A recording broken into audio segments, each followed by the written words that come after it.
ലൈംഗികാതിക്രമ കേസിലെ അറസ്റ്റിൽ നിന്നും രക്ഷപ്പെടാൻ രഞ്ജിത്ത് നീക്കം നടത്തിയതിൽ കൂടുതൽ അന്വേഷണം. നടൻ ബോബി കുര്യൻ, അസിസ്റ്റന്റ് ഡയറക്ടർ ശാലിനി തുടങ്ങിയവരെ ചോദ്യം ചെയ്യാൻ SIT. അറസ്റ്റിൽ നിന്ന് രക്ഷപ്പെടാൻ രഞ്ജിത്തിന് ഇരുവരുടെയും അടക്കം സഹായം ലഭിച്ചു എന്നാണ് സംശയം. അതിക്രമം നടന്ന കാരവൻ കണ്ടെത്തിയെന്നും വിവരമുണ്ട്. ഇങ്ങനെയുള്ള രഞ്ജിത്ത് രേവതി എന്ന് പറയുന്ന സുപ്രസിദ്ധ നടിയുമായി പ്രണയത്തിലായി. ശരിക്കുള്ള പ്രണയമായിരുന്നു. പ്രണയം മൂത്ത് കാമമാവുക എന്നൊക്കെ പറഞ്ഞിട്ടുണ്ടെങ്കിൽ അത് 100% ശരിയാണ്. രേവതി രഞ്ജിത്തിനെ പോലെ ഒരു സുഹൃത്തിനെ കുറിച്ച് ഒരു ഗോസിപ്പ് വരുന്നു. അപ്പൊ അതിനെ നേരിടാൻ ഈ ധൈര്യം ഉണ്ടാവുമോ? പിന്നെ because I think Ranjith is A very good friend. He is part of my life. നടി രേവതി ആയിരുന്നു. അവരുടെ പേര് രേവതി ആണെന്നാണ് എന്നോട് പറഞ്ഞത്. നമസ്കാരം ആൻഡ് വെൽക്കം ബാക്ക്. നമ്മൾ ഇന്നലെ ഒരു ദിവസം ഈ രഞ്ജിത്ത് ഡയറക്ടറുടെ കേസ് റിലേറ്റഡ് ആയിട്ട് 2-3 വീഡിയോസ് ചെയ്തിരുന്നു. രഞ്ജിത്തിൻ്റെ ഈ ഒരു വിഷയം വന്നപ്പോൾ എനിക്ക് തോന്നുന്നു മുൻകാലങ്ങളിൽ ഇതുപോലെ ഏതെങ്കിലും പുരുഷനെതിരെ ഒരു ആരോപണം, പ്രത്യേകിച്ച് നമ്മൾ രാഹുൽ മാങ്കൂട്ടത്തിൻ്റെ വിഷയപ്പെടുത്തി കണ്ടതാണ്. ഇങ്ങനെ ആരോപണം വരുന്ന സമയത്ത് കുറച്ച് പേരെങ്കിലും സപ്പോർട്ടായിട്ട് വരും. രഞ്ജിത്ത് അതായത് പുരുഷൻ്റെ കൂടെ നിൽക്കും. ബെനിഫിറ്റ് ഓഫ് ഡൗട്ട്, ചിലപ്പോൾ ഒരു വ്യാജ പരാതിയാണെങ്കിലോ എന്നൊക്കെ പറഞ്ഞിട്ട് ഒരുപാട് പേര് സപ്പോർട്ടായിട്ട് വരും. പക്ഷേ ഈ രഞ്ജിത്തിൻ്റെ കേസിൽ, ഡയറക്ടർ രഞ്ജിത്തിൻ്റെ കേസിൽ കണ്ടെന്ന് വെച്ചാൽ അധികം ആരും ഒന്നും സപ്പോർട്ടായിട്ട് വന്നില്ല, എക്സെപ്റ്റ് രാഹുൽ ഈശ്വർ. രാഹുൽ ഈശ്വറാണ് ആദ്യം ഈ ഒരു കേസിൽ അങ്ങനത്തെ സംഭവം വന്നു കഴിഞ്ഞാൽ കംപ്ലീറ്റ് ചാടി വരല്.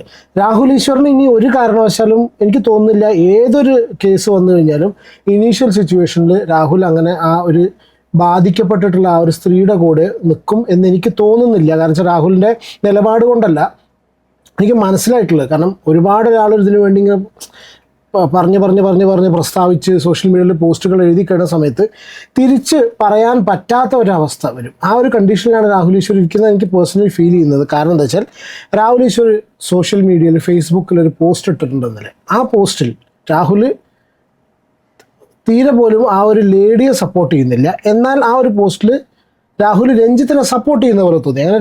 അങ്ങനെ രാഹുൽ ഈശ്വറിനെ മാത്രമേ കണ്ടുള്ളൂ, വേറെ ആരും അങ്ങനെ രഞ്ജിത്തിന് സപ്പോർട്ടായിട്ട് വന്ന് കണ്ടില്ല. അപ്പോൾ ഞാനിന്ന് ഈ ഒരു വീഡിയോയിൽ നോക്കുന്നത് എന്താണ് സോഷ്യൽ മീഡിയ അഗെയിൻ ഇതിനെക്കുറിച്ച് ചില ആൾക്കാർ പറയുന്ന കാര്യങ്ങൾ, സ്പെഷ്യലി രാഹുൽ ഈശ്വറിന് പോസ്റ്റ് ഉണ്ട്. രണ്ടാമത് നമ്മൾ ഇന്നലെ ഒടുവിലിൻ്റെ കേസ് പറഞ്ഞിരുന്നു, ആലപ്പി അഷ്റഫ് സംസാരിച്ചിട്ടുള്ള കാര്യം. അപ്പോൾ ആലപ്പി അഷ്റഫിൻ്റെ ഒരു വാക്കുകളുണ്ട് ഫേസ്ബുക്കിൽ എഴുതിയിട്ടുള്ളത്, അതിനെക്കുറിച്ച് സംസാരിക്കാനുണ്ട്. വീഡിയോയിൽ കിടക്കുന്നതിന് മുന്നേ നിങ്ങൾ ഫസ്റ്റ് ടൈമാണ് ഈ ചാനൽ കാണുന്നുണ്ടെങ്കിൽ പ്ലീസ് ഒന്ന് സബ്സ്ക്രൈബ് ചെയ്യുക, സപ്പോർട്ട് ചെയ്യുക. വീഡിയോ ഇഷ്ടപ്പെടുന്നവരെ ലൈക്ക് ചെയ്യാൻ ശ്രമിക്കുക. ഹൈപ്പിന് ഓപ്ഷൻ കാണുകയാണെങ്കിൽ പറ്റുമെങ്കിൽ ഒന്ന് വീഡിയോ ഹൈപ്പ് ചെയ്യുക. നിങ്ങളുടെ അഭിപ്രായം എന്തായാലും കമൻറ്റ് ചെയ്യാൻ മറക്കരുത്. വളരെ ഇമ്പോർട്ടൻ്റ് ആയിട്ട് ഞാൻ നിങ്ങൾക്ക് ഇപ്പോൾ സ്ക്രീനിൽ കാണുന്ന ഈ ഒരു ഫോട്ടോ, യുവനടിയെ സംവിധായകൻ രഞ്ജിത്ത് കയറി പിടിച്ച സമയത്ത് ആരും കാരവൻ്റെ ഉള്ളിലേക്ക് കയറി വരാതിരിക്കാൻ മറ്റൊരു നടിയെ കാരവന് പുറത്ത് കാവൽ നിർത്തി എന്ന പരാതിയിൽ ആ നടി ആരെന്ന് അന്വേഷിച്ച് സൈബർ ലോകം എന്ന് പറഞ്ഞിട്ടുള്ള ഒരു ന്യൂസ് വളരെ വ്യാപകമായിട്ട് സോഷ്യൽ മീഡിയയിൽ പ്രചരിക്കുന്നുണ്ട്. അതായത് ഇയാൾ ഈ ഒരു പെൺകുട്ടിയോട് മോശമായിട്ട് പെരുമാറിയ സമയത്ത് പുറത്ത് ഒരു സ്ത്രീ കാവൽ നിന്നിരുന്നു.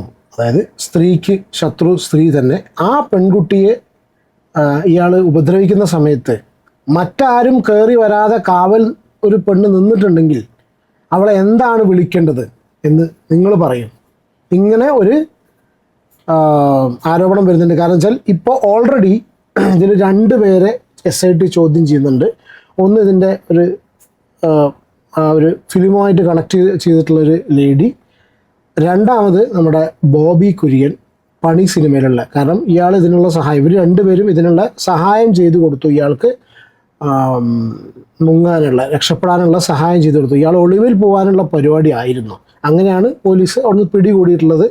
വളരെ വിദഗ്ധമായിട്ടുള്ള, താഴെക്കടയിലുള്ള ഒരു പോലീസുകാരോടും സംസാരിക്കാതെ, ഒരു ഇൻഫർമേഷൻ കൊടുക്കാതെയാണ് ടോപ്പ് ഒഫീഷ്യൽസ്, വളരെ ചുരുക്കം ചില ആൾക്കാർ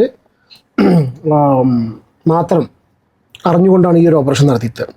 ഇനി ഞാൻ ഇതിൽ വേറെ 2 ക്ലിപ്പും കൂടി കാണിച്ചു. അതായത് ഏകദേശം ഒരു വർഷം മുന്നേ ക്രൈം ഓൺലൈൻ എന്ന് പറഞ്ഞിട്ടുള്ള ഒരു ചാനലുണ്ട്. ആ ചാനലിൽ വന്നിട്ടുള്ള ഒരു ന്യൂസാണ് ഡയറക്ടർ രഞ്ജിത്തും രേവതിയും തമ്മിൽ ഉള്ള കണക്ഷൻ ഒക്കെ അയാൾ പറയുന്നുണ്ട്. നമ്മൾ അതിനൊന്നും എൻഡോസ് ചെയ്യുന്നില്ല, ഞാനതും കൂടി ഇവിടെ വെക്കുന്നുണ്ട്. കാരണം വെച്ചാൽ ഇപ്പോൾ രഞ്ജിത്ത് കുടുങ്ങുന്ന സമയത്ത് ആൾക്കാർ രേവതിയുടെയും കൂടി പേര് ഇതിലേക്ക് വലിച്ചഴക്കുന്നുണ്ട്.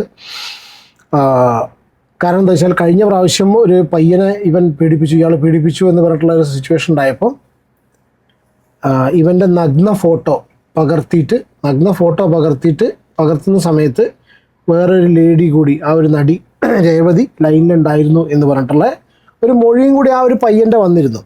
ഇനി ഞാൻ ഇതിനുള്ള പ്രതികരണങ്ങൾ നോക്കുന്ന സമയത്ത് ആലപ്പി അഷ്റഫിൻ്റെ ഒരു പ്രതികരണം വന്നത്, അതായത് സിനിമ മാത്രമല്ല വിനോദോപാധി പീഡനവും വിനോദോപാധിയാക്കി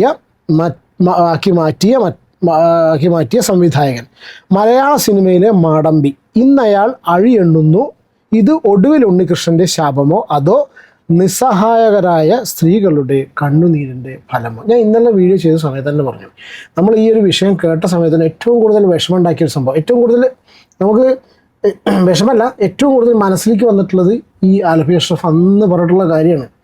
ഒടുവിലിനെ പോലെ ഒരു വ്യക്തിയെ അങ്ങനെ ചെയ്തിട്ടുള്ള ഒരു സംഭവം. അതിപ്പോൾ ഒരു കേസ് മാത്രമേ നമ്മൾക്ക് പുറത്തേക്ക് വരുന്നുള്ളൂ. അയാളെക്കുറിച്ച് കേൾക്കുന്ന കഥകൾ, സിനിമ റിലേറ്റഡ് ആയിട്ട് ആൾക്കാരുടെ ഇടയിൽ നിന്ന് കേൾക്കുന്ന വിഷയങ്ങളൊക്കെ വളരെ മോശമാണ്.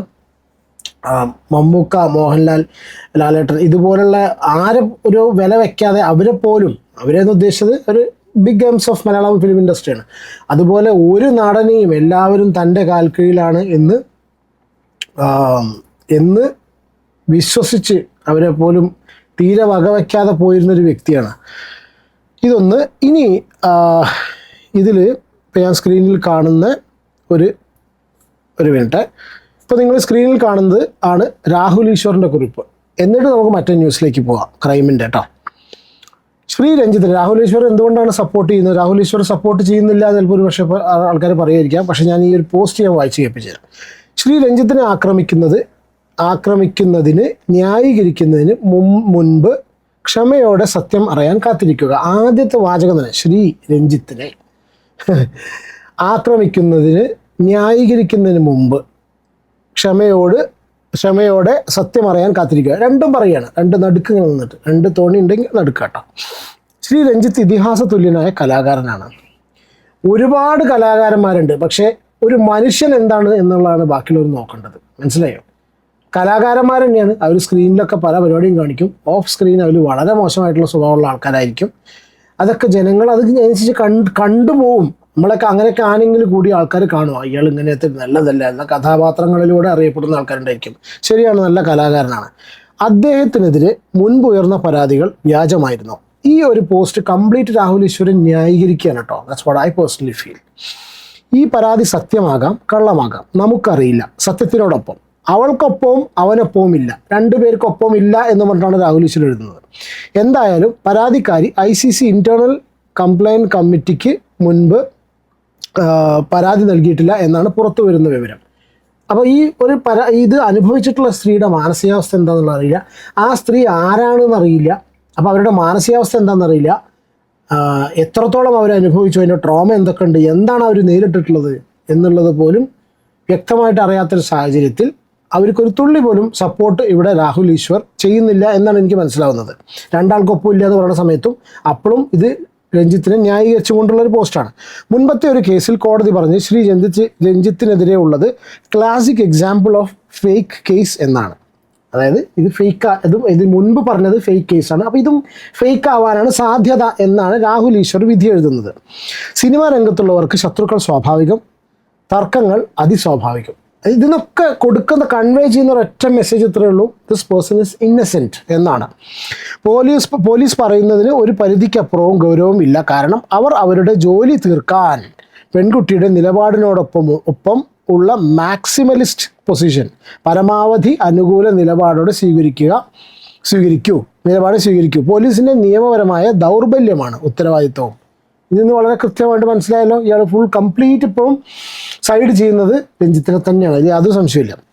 പിന്നെ ഇയാൾ നിരപരാധിയാണോ അല്ലയോ എന്നുള്ളതൊന്നും നമുക്കറിയില്ല. പക്ഷേ പുറത്തു വരുന്ന കാര്യങ്ങൾ പോലീസ് വളരെ ഗൗരവമായിട്ട് കാര്യങ്ങളെടുത്തു, കേസെടുത്തു, തെളിവുകൾ സബ്മിറ്റ് ചെയ്തു. ഇതിൻ്റെയൊക്കെ പേരിലാണ് ഇതിനെ റിമാൻഡ് ചെയ്തിരിക്കുന്നത്. പ്രതികാരത്തിന് കള്ളക്കേസുകൾ വ്യാപകമായി വരുന്ന മേഖലയാണ് സിനിമ. ശ്രീ രഞ്ജിത്ത് ഇടതുപക്ഷക്കാരനാണ്, മുഖ്യമന്ത്രി പിണറായി വിജയൻ്റെ അടുത്ത ആളാണ് എന്ന് പറഞ്ഞ് രാഷ്ട്രീയമായി ആക്രമിക്കരുത്. അദ്ദേഹവും ഒരു പുരുഷനാണ്, മനുഷ്യനാണ്. തെറ്റ് ചെയ്താൽ മാത്രമേ ശിക്ഷിക്കാവൂ. കാരണം നമ്മുടെ മകൻ, അച്ഛൻ, സഹോദരൻ ജയിലിൽ നിന്ന് അധികം അകലെയല്ല എന്ന് പറഞ്ഞിട്ടാണ് ഒരു പോസ്റ്റ് രാഹുൽ ഈശ്വർ ഇട്ടിട്ടുള്ളത്. രാഹുൽ ഈശ്വറിനോട് പലരും ഈ ഒരു പോസ്റ്റിനടിയിൽ വന്നിട്ടുള്ള വളരെ ന്യായമായിട്ടുള്ള ചോദ്യങ്ങൾ മാന്യമായിട്ട് ചോദിക്കുന്നുണ്ട്. മിസ്റ്റർ രാഹുൽ, താങ്കളോട് ബഹുമാനമുണ്ട്, അത് കളയുന്ന രീതിയിൽ ഇയാളെ സപ്പോർട്ട് ചെയ്ത് പോസ്റ്റ് ഇടരുത്. മലയാള സിനിമ കണ്ട ഏറ്റവും വലിയ അഹങ്കാരിയാണ് ഇയാൾ. ഒടുവിൽ ഉണ്ണികൃഷ്ണൻ എന്ന മനുഷ്യനെ ഷൂട്ടിംഗ് സെറ്റിലിട്ട് തല്ലി താഴെയിട്ട ക്രൂരനാണ് ഇയാൾ. ഈ ഒരു വിഷയമാണ് എല്ലാവരും നിർത്തി പറയുന്നത് കേട്ടോ. അങ്ങനെയുള്ള ഇയാൾ എത്രത്തോളം ചെറ്റത്തരം കാണിക്കുമെന്ന് എല്ലാവർക്കും അറിയാം. ശ്രീ ഒടുവിലിനെ അങ്ങനെ ചെയ്തെങ്കിൽ വലിയ തെറ്റും പാവമാണ്. യോജിക്കുന്നു. അനു എന്നുള്ള ആളാണ് കമൻറ്റ് എഴുതിയിരിക്കുന്നത്. അതുകൊണ്ട് വേറൊരു കേസിൽ അദ്ദേഹത്തിൽ കൊടുക്കണോ? അപ്പോൾ വളരെ കൃത്യമായിട്ട് രാഹുൽ ഈശ്വറിൻ്റെ ഭാഗത്തു നിന്നുള്ള മെസ്സേജ് ഇതാണ്. ഹീ ഈസ് വിത്ത് ഇയാളുടെ കൂടെയാണ് കേട്ടോ.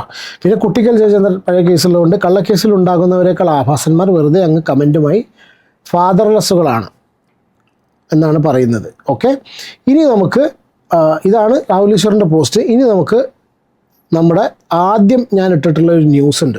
ആ ന്യൂസ് ക്രൈം ഓൺലൈൻ എന്ന് പറഞ്ഞിട്ടുള്ള ഒരു ചാനലിൽ വന്നാണ്. ഞാൻ ഒരിക്കലും ഈ ഒരു ന്യൂസിനെ എൻഡോസ് ചെയ്യുന്നില്ല. ഒരുപാട് പേര് ഇതിനെ എടുത്തിട്ട് ചർച്ച ചെയ്തിട്ട് ഒന്നും ചെയ്യുന്നത് കണ്ടു. ഇങ്ങനെ ചർച്ച ചെയ്യുന്ന സമയത്ത് ഓൾറെഡി സോഷ്യൽ മീഡിയയിലൊരു വീഡിയോ ആണ്, നമ്മളായിട്ടൊന്നും കൊണ്ടുവന്നതല്ല. ഒരുപാട് എനിക്ക് തോന്നുന്നു 5-6 ലക്ഷം പേര് കണ്ടിട്ടുള്ള വീഡിയോ ആണ്. നിങ്ങളിത് കണ്ടിട്ടുണ്ടായിരിക്കും. ചെറിയൊരു പോർഷൻ പ്ലേ ചെയ്യാം. വളരെ മോശമായിട്ടാണ് ഇയാളിതിൽ സംസാരിക്കുന്നത്.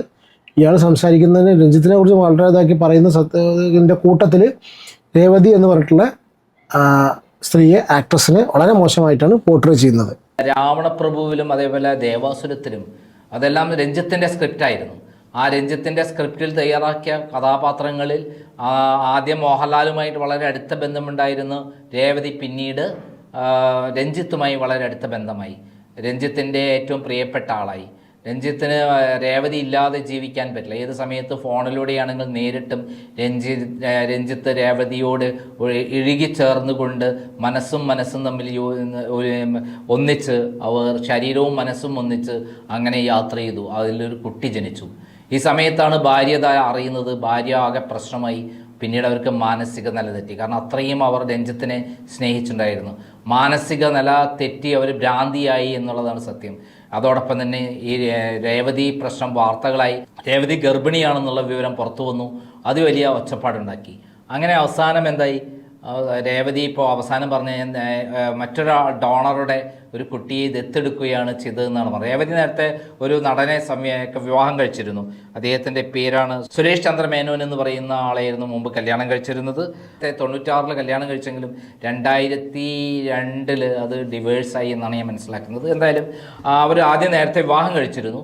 പിന്നീട് സിനിമയല്ലേ, ആ സിനിമയാകുമ്പോൾ ഉണ്ടാകുന്ന എല്ലാ അനുഭവങ്ങളുള്ള രേവതി പിന്നീട് ഇദ്ദേഹവുമായി രഞ്ജിത്തുമായി വിവാഹം കഴിക്കുന്നു. രഞ്ജിത്തുമായി ഇങ്ങനെ ബന്ധമുണ്ടാകുന്നു, അതിൽ കുട്ടി ഉണ്ടാകുന്നു. രഞ്ജിത്തിനെ കല്യാണം കഴിക്കാൻ വേണ്ടി നിർബന്ധിച്ചെങ്കിലും അതിന് രഞ്ജിത്ത് തയ്യാറായില്ല. പക്ഷേ ഗർഭിണിയായ രേവതി ഒരു കാരണവശാലും കുട്ടിയെ ഗർഭചിത്രം നടത്താൻ തയ്യാറായില്ല. അവർ ആ കുട്ടിയെ വളർത്തി. ഡോണർന്ന് വാങ്ങിയതാണ് ഇത്, പുരുഷബീജം ശേഖരിച്ച് ഉണ്ടായ കുട്ടിയാണെന്ന് പ്രചരിപ്പിച്ചു. ഇപ്പോൾ രേവതി ആ കുട്ടിയെ വളർത്തുകയാണ്. അതായത് രഞ്ജിത്തിന് രേവതിയിൽ ഒരു കുട്ടിയുണ്ട് എന്നുള്ള കാര്യമാണ് ഞാൻ പറയുന്നത്. യെസ്, ഇതൊക്കെയാണ് സോഷ്യൽ മീഡിയയിൽ ആൾക്കാർ വീണ്ടും എടുത്തിട്ടിട്ട് ഇതിനെക്കുറിച്ചൊക്കെ ചർച്ച ചെയ്യുന്നത്. വളരെ മോശമായിട്ടാണ് ഇതിൽ പിന്നെ ആക്ട്രസ് രേവതിയെ കുറിച്ച് പറഞ്ഞിട്ടുള്ളത്. നമുക്ക് അതിൻ്റെ കാര്യങ്ങളൊന്നും അറിയില്ല.